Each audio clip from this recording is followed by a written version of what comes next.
बच्चों, आज हम हिंदी साहित्य का तीसरा लेसन पढ़ेंगे। अनोखा पुरस्कार। पुरस्कार जिसको हम प्राइज़ कहते हैं, इनाम कहते हैं, उसका हमारे जीवन में बहुत महत्व है। तो आज हम उसी के बारे में पढ़ेंगे। भव्या को दौड़ना बहुत पसंद था। जब भी दौड़ की कोई प्रतियोगिता होती तो भव्या उसमें भाग जरूर लेती। उसे हमेशा प्रथम पुरस्कार मिलता था। उसके माता पिता, पड़ोसी, अध्यापक, अध्यापिकाएं सभी उस पर गर्व करते थे। भव्या दौड़ में जितनी अच्छी थी उतना ही अच्छा उसका स्वभाव भी था। उसको सबकी सहायता करना उसे अच्छा लगता था। आज विद्यालय में दौड़ प्रतियोगिता होनी थी। भव्या पिछले 2 महीने से पढ़ने के साथ साथ सुबह शाम दौड़ लगाकर इस प्रतियोगिता की तैयारी कर रही थी। दौड़ शुरू ही हुई थी कि अचानक भव्या के साथ दौड़ रही उसकी सहेली नेहा को ठोकर लगी और वह जोर से नीचे गिर गई।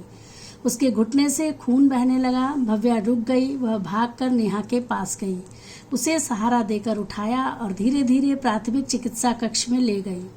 वहां नेहा की मरहम पट्टी की गई। जब तक भव्या खेल के मैदान में वापस आई, दौड़ खत्म हो चुकी थी। वह समझ नहीं पा रही थी कि नेहा की मदद करने के लिए खुश हो या दौड़ हार जाने के लिए दुखी हो। ऐसा पहली बार हुआ था कि भव्या ने किसी दौड़ में हिस्सा लिया हो और वह जीती ना हो। वह मायूस होकर मैदान में ही खड़ी हो गई। तभी खेल प्रशिक्षक के साथ प्रधानाचार्य भी भव्या के पास आ पहुंचे और उसे जीत की बधाई देने लगे। भव्या कुछ समझी नहीं। तब खेल प्रशिक्षक ने मुस्कुराते हुए उसे समझाया कि आज के मुख्य अतिथि ने दौड़ के 2 विजेता घोषित किए हैं। पहली दौड़ में जीतने वाली लड़की और दूसरी भव्या, जिसने नेहा की सहायता करके मानवता की दौड़ जीती थी। इस संसार का पुरस्कार भव्या के लिए अनोखा पुरस्कार था। तो बच्चों, इसके शब्दार्थ हैं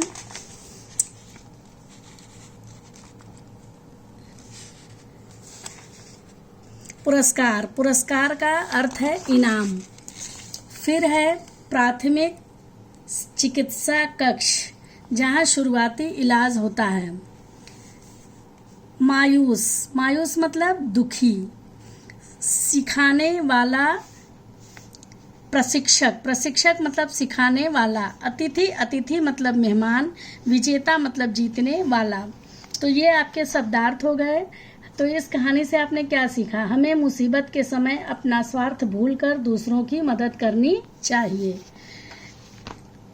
आशा है आप लोग पाठ को समझ गए होंगे, कहानी समझ गए होंगे और आपको अच्छा भी लगा होगा। अब आइए, शब्दार्थ भी देख लिया। अब आइए हम सही पाठ के अनुसार सही विकल्प पर सही का निशान लगाते हैं। भव्या को हमेशा कौन सा पुरस्कार मिलता था? प्रथम, द्वितीय, तृतीय। कौन सा मिलता था? प्रथम। विद्यालय में यह प्रतियोगिता होनी थी निबंध की, दौड़ की, चित्रकला की, दौड़ की। यह लड़की ठोकर लगने से गिर गई। भव्या, नव्या, नेहा। अब इन प्रश्नों के उत्तर दीजिए। भव्या को क्या पसंद था? दूसरों की सहायता करना। दौड़ में कितने विजेता घोषित किए गए थे? 2, एक दौड़ की और दूसरे मानवता की दौड़ की। उचित विकल्प पर चुनकर खाली स्थान भरिए। सबकी सहायता करना भव्या को अच्छा लगता था। बुराई सहायता।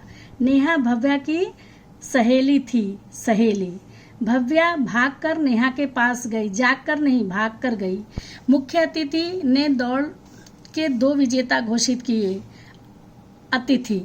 भव्या को अनोखा पुरस्कार मिला, अनोखा मिला, पहला नहीं।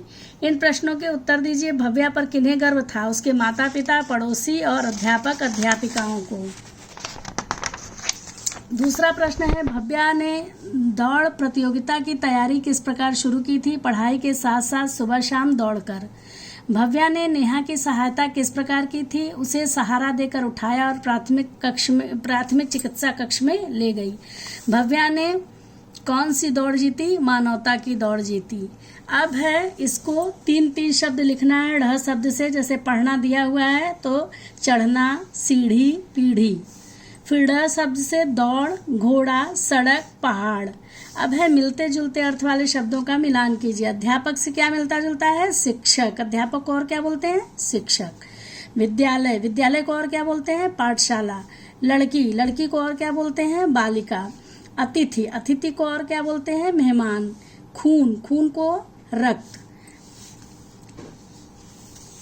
Thank you.